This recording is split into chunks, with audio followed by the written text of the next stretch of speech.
नमस्कार। आपका स्वागत है सुनो और सीखो पर। आज सुनिए ताराशंकर बंद्योपाध्याय की लिखी कहानी आखिरी बात। लाट भरतपुर, परगना पूर्वी चौक बड़ी भारी जायदाद है। पेड़ की पत्तियां डगरे की तरह, उसकी डालें सूप की तरह चौड़ी और मिट्टी तो मानो घिसे चंदन की तरह मुलायम। शरीर पर मली जाए तो शरीर सुख से भर जाता है। फसल के बीज डालने भर की देर है, आंख झपकते ही खेत फसल से लहलहा उठते हैं। इसके अलावा भरतपुर में क्या नहीं मिलता। सोने की जायदाद यह सिर्फ कोई कोरी बोली नहीं है। पहले तो लोग नदी किनारे रेत से सोने के कण खोज भी निकालते थे। सच में यहां मिट्टी के तले सोना है। प्रजा तो सबकी सब बेवकूफ है। खेती कर पेट भर लेती है, मार खाकर हंसती रहती है। कहती है तुम क्या हमारे पराए हो।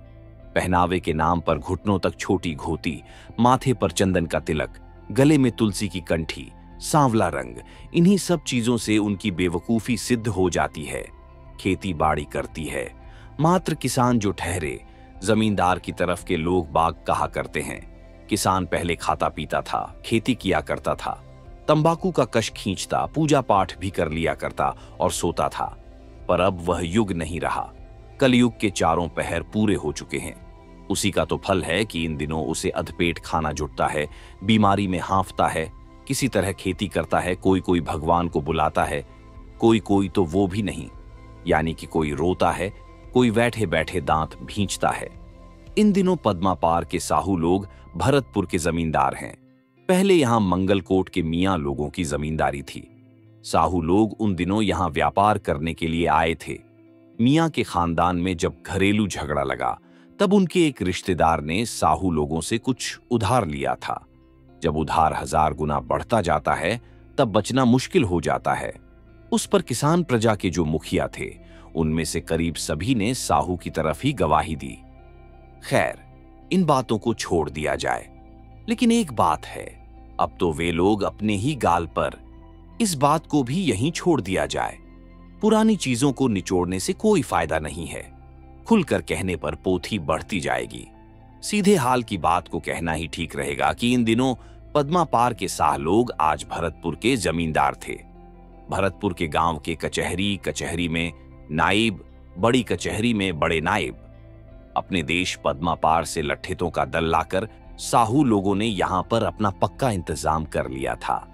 इसके अलावा साहू खानदान के कई रिश्तेदारों ने यहां दुकानें वगैरह खोलकर अच्छा खासा व्यापार फैला रखा था। कियों ने कल कारखाने भी बैठा लिए थे। यहां के कुछ लोग अब कारखाने में मजदूरी करते थे। इनमें से भी कोई रोता रहता था और कोई कोई दांतों तले होंठ दबाता था। खैर, कोई रोए या कोई दांत दबाए दिन तो बुरे भले ही कट ही रहे थे। कभी जमींदार के कर्मचारियों के साथ पेड़ों की मिल्कियत को लेकर झगड़ा फसाद, तो कभी जमीन पर दखल पर आपत्ति, तो कभी सिपाहियों की खुराकी, इन सब को लेकर, तो फिर कभी साहू बनियों से नमक की कीमत, तेल की कीमत, कपड़े की कीमत पर नोकझोंक, कल कारखाने की मजदूरी को लेकर झगड़ा फसाद, बाताबाती, झूठ झमेले के बीच दिन एक तरह से कट ही रहे थे। कोल्हू के बैल की तरह आंखों पर पट्टी बांधे, सींगों को हिला हिलाकर, एक ही तरह से चक्कर लगा लगा कर सबों का गुजारा हो ही रहा था। तेल तो निकल ही रहा था। साहू तेल ले लेते और जो बचता वह बैल खाते। पर अचानक ही भूकंप में हिलने की तरह सब कुछ एकाएक ही हिल गया। एक भयंकर कांड हो गया। साहू जमींदारों के साथ हल्दीबाड़ी के साईं जमींदारों की जमीन की सीमा को लेकर फौजदारी का मुकदमा लग गया। बेमौके फौजदारी, न कोई बात, न चीत, कोई नोटिस नहीं, न कोई पत्री। साइयों के लठ्ठतों ने एकाएक जंगल झाड़ी को तहस नहस कर लाठी गंडासे बल्लम लेकर भरतपुर के पास ही लाट लाट धर्मपुर पर धावा बोल दिया। कचहरी में घुसकर मारधाड़ खून खराबा कर अपना दखल जमा लिया। साहू दल भरतपुर की कचहरी में आया। साइयों के आदमियों के हाल को देखकर भरतपुर के लिए चिंता की बात हो गई। लाठियों में तेल लगा लगाकर, तलवार में सांड चमकाकर उन्होंने तैयारी की थी। इसमें किसी को शक की गुंजाइश नहीं थी कि वे भरतपुर में घुसकर हंगामा करेंगे। चारों तरफ हल्ला मच गया। भरतपुर की कचहरी में जोर शोर से तैयारियां होने लगीं। किसानों का दल इस सब से चौंक उठा। दोनों के बीच इस लड़ाई में सांड के पैर के नीचे जंगली घास की तरह उनका हाल था। वे चंचल हो उठे। बूढ़ा लालमोहन पांडे भरतपुर के किसानों का पंडा था। छोटे छोटे कुतरे हुए बाल, दांत सभी झड़ गए थे। आहिस्ते आहिस्ते बात करता था, मीठा मधुर मुस्कुराता था। चिंता में पड़कर बूढ़ा अपने सर पर हाथ फेरता रहा। भरतपुर लाट के लोगों ने झुंड में आकर बूढ़े को घेर लिया। बड़े सम्मान से बूढ़े ने हाथ जोड़े। बिना दांत की हंसी हंसकर, जिस तरह मां की गोद में बच्चा हंसता है, वैसी हंसी हंसकर बोला, आइए पंच। सब बैठ गए। फिर बोले, एक बात है मालिक। बस उसी एक बात में उनका कहना खत्म हो गया। हुजूर भी सब समझ गए। बूढ़ा सुख में भी हंसता, दुख में भी हंसता, चिंता में भी हंसता। बूढ़ा सोचते हुए मुस्कुराने लगा। घोरपुर के किसी ने कहा, साहू लोग हमारी जमीन की मिल्कियत नहीं मान रहे हैं, फिर हम अपनी सुविधा क्यों छोड़ेंगे? साहू जमींदार है, साईं भी जमींदार हैं। अगर साईं जमीन पर हमारी मिल्कियत मान लें तो हम उनकी तरफ गवाही क्यों न दें हुजूर? बूढ़े ने सर हिलाकर कहा, नहीं, पाप होगा। किसी ने कहा, तो फिर आओ हम लोग भी मिलजुल कर फौजदारी ठोक देते हैं। बूढ़े ने सर हिलाया, हूं। क्यों डर लग रहा है क्या? एक छोकरा तुनक कर बोल उठा। बूढ़ा हंसा। उस हंसी के आगे छोकरा दबसा गया। बूढ़ा हंसकर बोला, डर की कोई बात नहीं है रे, इससे पाप चढ़ेगा। तो फिर क्या करने के लिए कहते हो? किसमें पाप नहीं होता, यही बताओ। थोड़ा रुको भाई, मन से पूछूं। मन भगवान से पूछेगा तब ना। रतनलाल बोला, जो कुछ भी हो झटपट तय कर लो मालिक, जो तुम कहोगे मैं वही करूंगा। बूढ़ा हंसा। रतन पर बड़ा भरोसा था बूढ़े को। छोकरा बड़ा भला था और उतनी ही हिम्मती। ठुक ठुक करता बूढ़ा कचहरी में आ पहुंचा। राम राम नायब जी। कौन? लालमोहन? आओ आओ। हां, आया सरकार। कमर कसकर सबके सब जुट जाओ। साईं के बच्चों को मार मार कर उनका भुर्ता बना देना पड़ेगा। कतार से उड़ा दो सबको। बूढ़ा हंसा। क्या कहते हैं नायब जी? क्यों? वही तो, काटने पर तो खून बहेगा, लोग मरेंगे, पाप होगा। बूढ़े की आंखों से पानी टपकने लगा। बूढ़े के इस ढोंग से नायब सर से पैर तक जल भुन गया। फिर भी बड़े मालिक का आदमी ठहरा, इसीलिए गुस्सा पीकर भद्र ढंग से बोला, समझता है उनका खून बहने की बात पर तुम्हारी आंखों में आंसू छलछला रहे हैं, मैं सब समझता हूं। इतना कहकर उसने खसखसाकर कुछ लिखा। फिर बोला, और हमारे लठतों का खून हो रहा है, वे जख्मी हो रहे हैं। खून की गंगा बह गई है, उसका क्या होगा? बूढ़े के ओंठ थरथरा उठे, आंखों में दुगुने आंसू भर आए। बोला, हे भगवान, जब से यह बात सुनी तभी से तो रो रहा है नायब बाबू। उफ, हाय हाय हाय, उन लोगों को कितनी चोट आई होगी, जरा सोचिए तो। ये चोट मानो मेरी ही छाती में आ लगी है। नायब ने पैनी नजर से बूढ़े की तरफ देखा। सोचने लगा, ये आदमी ढोंगी और पाखंडी है या वाकई में कोई साधु। भेड़ के सींग से टकराने पर हीरे की धार भी टूट जाती है, उसी तरह नायब की इस्पात सी मजबूत तीखी बुद्धि भी बूढ़े की मोटी बुद्धि के दरवाजे पर छेद नहीं कर पा रही थी। काफी देर तक उसकी तरफ देखने के बाद नायब बोला, तो फिर क्या करना चाहिए, यही जरा सुनूं। मैं यही तो आपको बताना चाहता हूं। आंखों में आंसू लिए बूढ़े के ओंठों पर हंसी खिलाई। क्या कह रहे हो? कह रहा हूं, आप लोग जमीन पर हमारी मिल्कियत को मान लीजिए, फिर सारे चौकीदारों और लठैतों को लेकर अलग हो जाइए। फिर देखिए हम लोग साईयों को कैसे रोकते हैं। रोक लोगे? फौजदारी का क्या समझते हो तुम लोग? खेती करते हो, पेट भरते हो, लाठी पकड़ना भी आता है, बर्छा चलाना आता है। बूढ़ा हंस पड़ा। हंसता क्यों है? आपकी बात सुनकर हंस रहा हूं। लाठी बर्छी तो हम पकड़ते ही नहीं हैं। तो फिर रोकोगे कैसे? उनके आने पर हम अपनी पीठ बिछा देंगे, कहेंगे लो मारो लाठी, छाती आगे कर देंगे, चलाओ बर्छी हम पर, हमारा खून बहेगा, मिट्टी लाल हो उठेगी, हम मरेंगे। तब उन लोगों को अक्ल आएगी, छाती दुख से टनटनाएगी, आंखों में आंसू भर आएंगे। भगवान उनमें ज्ञान जगाएगा, वे जलाकर लौट जाएंगे। नायब हा हा कर हंस पड़ा। बोला, यही है तुम्हारी अक्ल? बूढ़ा ताज्जुब में पड़ गया। वह बिल्कुल भी नहीं सहमा। उसके दंत विहीन चेहरे पर बचकानी हंसी खिल उठी। बोला, होता है, ऐसा ही होता है। मेरे मन ने भगवान से पूछा। भगवान सब समझ गए। आप लोगों का दिल भगवान से कुछ नहीं पूछता ना, नहीं तो आप भी मेरी बात समझ सकते। जैसा देवता वैसी ही उसकी देवी। बूढ़े की बूढ़ी मानो सनके की सनकी थी। सारी बात सुनकर वह भी चिंता में पड़ गई। बूढ़े की तरह उसे भी साहू के नायब के लिए चिंता हो रही थी। ए बूढ़े, यह तो बिल्कुल ही सीधी सी बात है, क्या मालूम वे लोग समझते क्यों नहीं? यही तो बात है बुढ़िया। अब क्या होगा? तुम क्या करोगे? मैं बहुत सोचकर बूढ़ा बोला, हां, बात कुछ तो बनी है। क्या? मैं मरूंगा। मरोगे? हां, मैं मरूंगा। अगर मैं मर गया तब उन लोगों के मन में दुख होगा।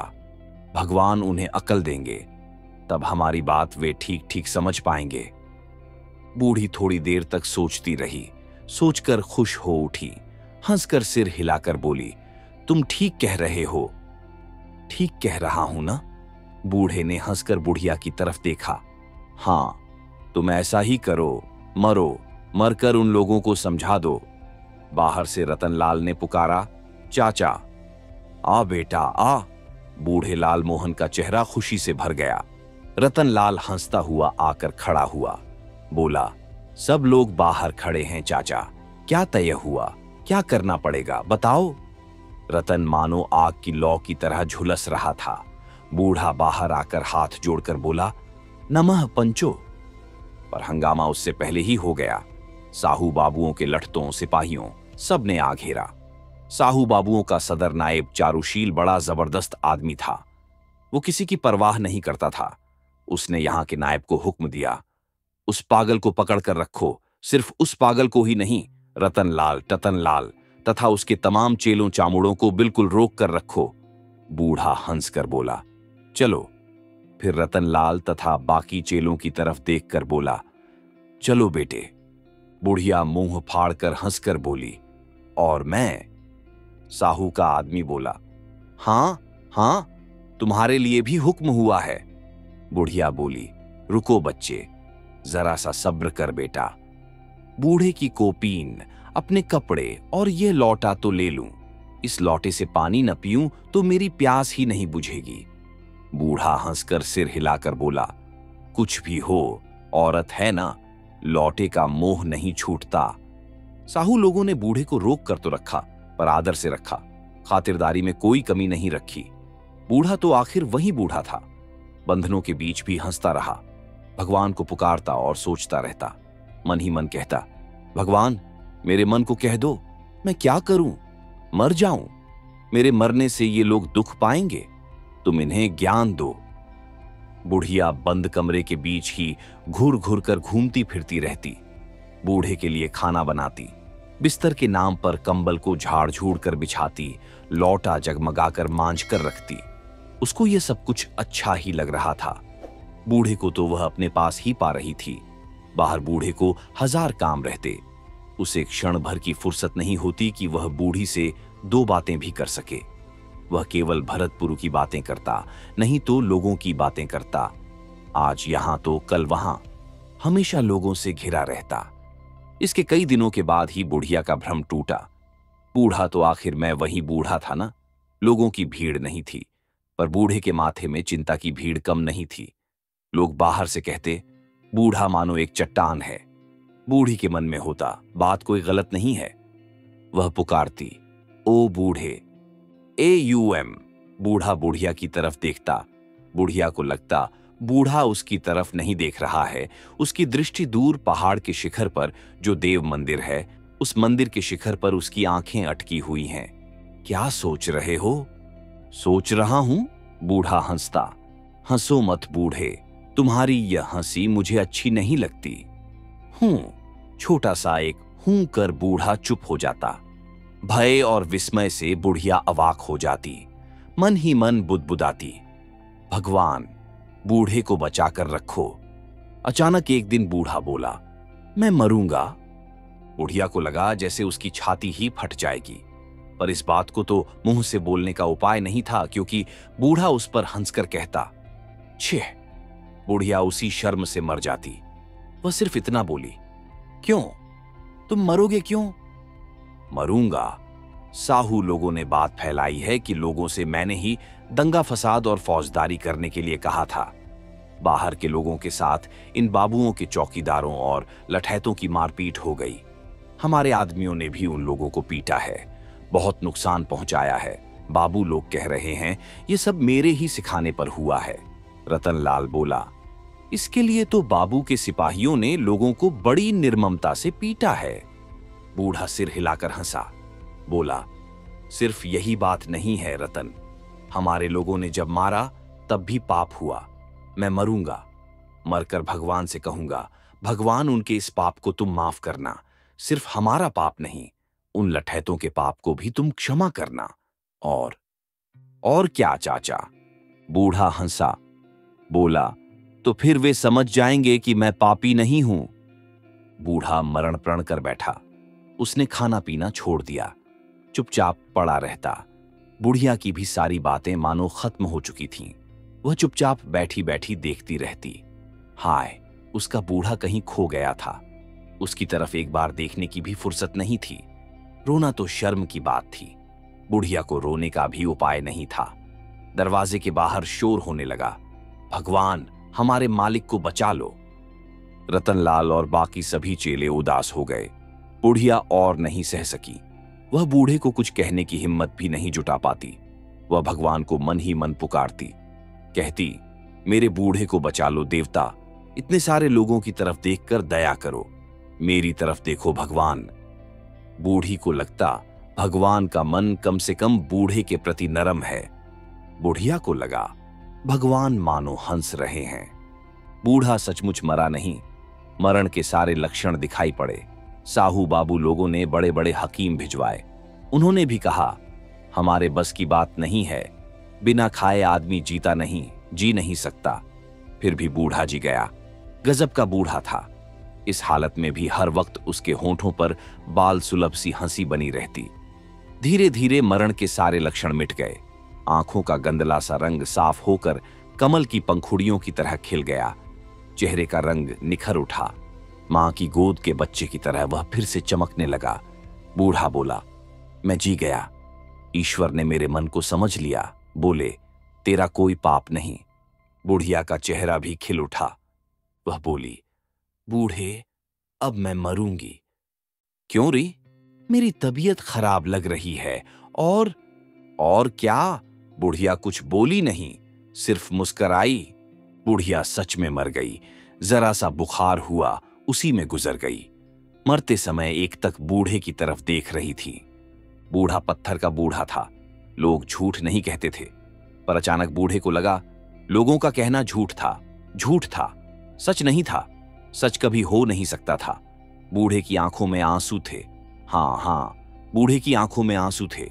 बुढ़िया ने कहा, बूढ़े की आंखें छलछला रही थीं, फिर भी उसके चेहरे पर मुस्कुराहट थी। बोला, बोल बुढ़िया, क्या कहना चाहती है, बोल।